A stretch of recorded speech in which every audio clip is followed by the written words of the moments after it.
قیامت سے پہلے ایک ہوا چلے گی جس سے سارے اہل ایمان مر جائیں گے.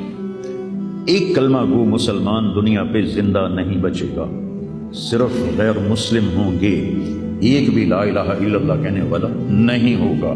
اور قیامت سے 30 سال پہلے، قیامت سے 30 سال پہلے بچے پیدا ہونے بند ہو جائیں گے کہ کسی بچے پر قیامت نہیں آئے گی.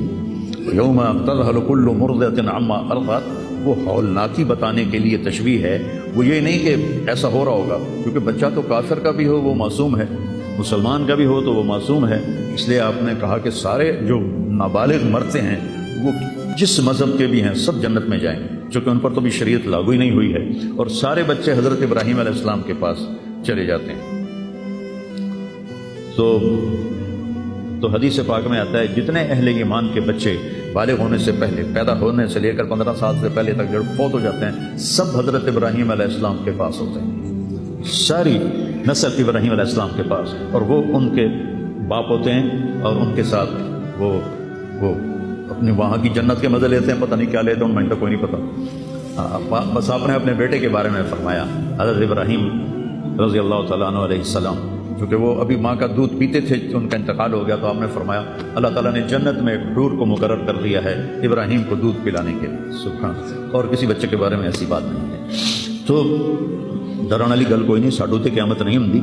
30 سال پہلے بچے پیدا ہونے بند ہو جائیں گے.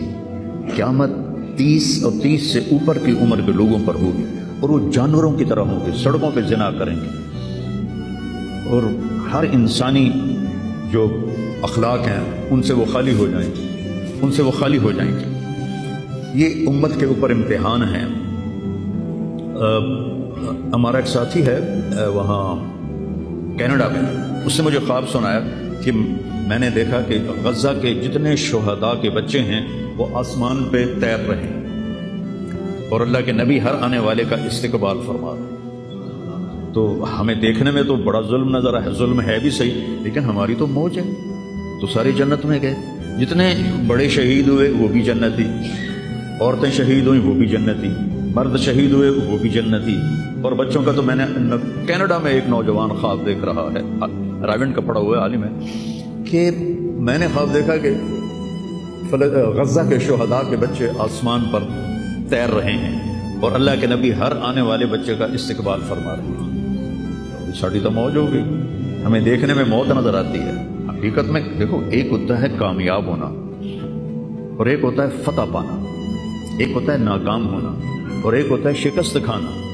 یہ دو الگ چیزیں ہیں. کامیابی الگ چیز ہے، فتح الگ چیز ہے، ناکامی الگ چیز ہے، شکست الگ چیز ہے.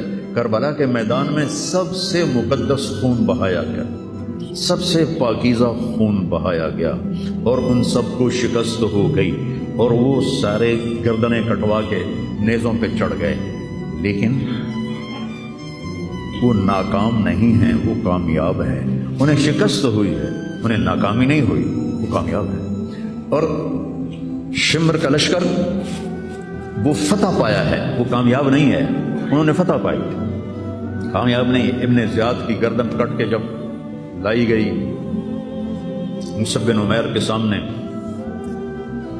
جیسے حضرت حسین علیہ السلام کی گردن کٹی ہوئی ابن زیاد کے سامنے رکھی گئی، تو وہ ایسے منہ پہ چھڑیاں مار کر کہنے لگا میں نے ایسا خوبصورت چہرہ آج تک نہیں دیکھا جو مرنے کے بعد بھی اتنا چمکتا. کٹی ہوئی ابن زیاد کے سامنے رکھی گئی تو وہ ایسے منہ پہ چھڑیاں مار کر کہنے لگا میں نے ایسا خوبصورت چہرہ آج تک نہیں دیکھا جو مرنے کے بعد بھی اتنا چمکتا ہوا تر و تازہ ہو. تو حضرت ابو برزہ اسلمی رضی اللہ تعالیٰ عنہ نے کھڑے ہو کر روتے ہوئے فرمایا کہ ظالم یہ چھڑی یہاں سے ہٹا لے، میں نے ان ہونٹوں پہ اللہ کے نبی کے ہونٹوں کو لگتے ہوئے دیکھا ہوا ہے. تو کہنے لگا تو بوڑھا ہو گیا ورنہ تیرا بھی سر اڑا دیتا میں.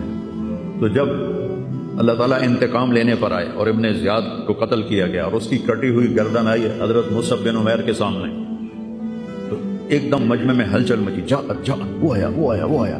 کیا دیکھا؟ ایک چھوٹا سا سانپ، اتنا انتہائی تیز، وہ تیزی سے آیا اور اس کی ناک میں داخل ہوا اور منہ سے نکل گیا. پھر اس کی ناک میں داخل ہوا اور منہ سے نکل گیا، پھر اس کی ناک میں داخل ہوا، پھر اس کے منہ سے نکل کے پھر غائب ہو گیا. تھوڑی دیر کے بعد پھر آواز ہے، جا وہ آیا وہ آیا وہ آیا، تو دیکھا وہ بھی سانپ پھر آ رہا ہے، اور آ کر اس کی ناک میں داخل ہوا اور پھر نکلا نہیں، اندر ہی غائب ہو گیا۔ فتح پائی ابن زیاد نے لیکن ناکام ہو گیا، شکست کھائی امام حسین علیہ السلام اور ان کے 72 ساتھیوں نے، لیکن وہ کامیاب ہو گئے۔ جنگ سے پہلے آپ کو اونگ آ گئی تو آنکھ کھلی تو آپ ہنسنے لگے۔ حضرت زینب نے پوچھا یہ کوئی ہنسنے کا موقع ہے، کیوں ہنسے ہو؟ کہا خواب میں اللہ کے نبی ملے ہیں، کہہ رہے ہیں بیٹا میں تمہیں لینے کے لیے آ چکا ہوں۔ تو دیکھنے میں شکست ہوئی ہے لیکن وہ کامیاب ہیں۔ عمر بن سعد کو فتح ہوئی ہے، وہ ناکام ہے۔ عمر بن سعد کی کٹی ہوئی گردن پہ مختار کے سامنے رکھی گئی، اللہ تعالیٰ نے ایک کو زندہ نہیں چھوڑا، جتنے بھی قاتلین حسین تھے سب قتل ہوئے۔ حضرت عثمان کے قاتل سب طبعی موت نہیں مرے، سب ذلت کی موت مرے۔ تو بھائیو یہ امتحان کی جگہ ہے، اللہ اپنے نبی کی امت کے گناہوں کو دھونے کے لیے ایسے حالات لاتا ہے۔ سب آپ نے فرمایا جتنا مجھے ڈرایا گیا اتنا کسی کو نہیں ڈرایا گیا۔ تو میں بتا رہا تھا ارض فلسطین، یہ دوسری مسجد جو زمین پہ بنی 40 سال کے بعد، وہ مسجد اقصی ہے۔ 4000 نبیوں کے باپ اور میرے نبی کے دادا ابراہیم علیہ السلام اس سرزمین میں تشریف لائے، وہیں آرام فرما رہے ہیں۔ اسحاق علیہ السلام، یعقوب علیہ السلام، داؤد علیہ السلام، سلیمان علیہ السلام، یحییٰ علیہ السلام، زکریا علیہ السلام، یہ وہ نبی ہیں جن کا قرآن میں ذکر ہے۔